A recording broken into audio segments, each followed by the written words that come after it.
शब्दकोश मराठीमध्ये बोललं जातं, तसं मी आतापासून सुरुवात केली की वडार समाजाचा शब्दकोश तयार करायला मी घेतलेला आहे. तो घेण्याचा माझा उद्देश हाच आहे.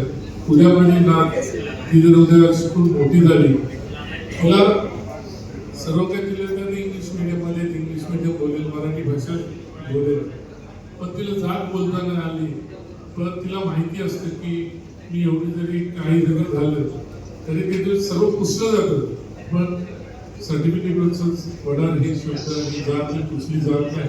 त्यावेळेस त्या लोकांना आठवण आली तर बाबा ही माझ्या आमच्या समाजाची एक भारत माते की भारत माते की छत्रपती शिवाजी महाराज की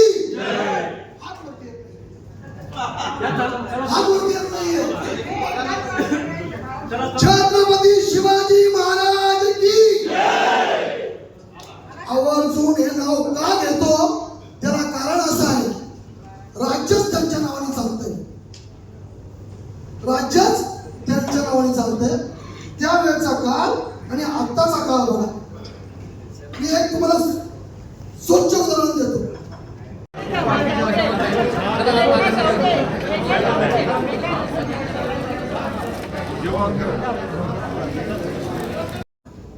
बाळासाहेबांचे विचार खरे एकनाथ साहेब घेऊन जात आहेत याचं ज्वलंत उदाहरण म्हणजे आपण आज राष्ट्रीय नेते झाला या ठिकाणी मी सांगू साहेब,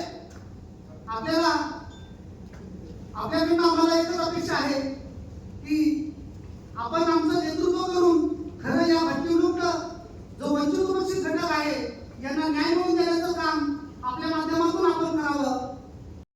आपण भटक्यांच्या सर्व घटकांना एकत्र करण्याची जी प्रेरणा दाखवली त्याबद्दल सर्वप्रथम आभार. सर्व मान्यवरांचे अभ्यासकांचे सगळ्यांचं अभिनंदन करतो. तुम्ही सगळे भटक्यांसाठी एकत्र आलात. हो, मी वेगळ्या समाजात येतो. आज माझी तिसरी पिढी माझ्या तिसरी पिढीमध्ये पण आज एकच प्रश्न की जातीचा दाखला. 1961चा पुरावा हा आमच्या घटकाकडे नाहीये. आज पण आपल्या मुलांना शिक्षणापासून वंचित राहावं लागतं फक्त जातीचा दाखला. आज घरकुल योजना नाहीये, जातीचा दाखला. आम्हाला कुठली सरकारी योजना 61चा पुरावा नसल्यामुळे मिळत नाही.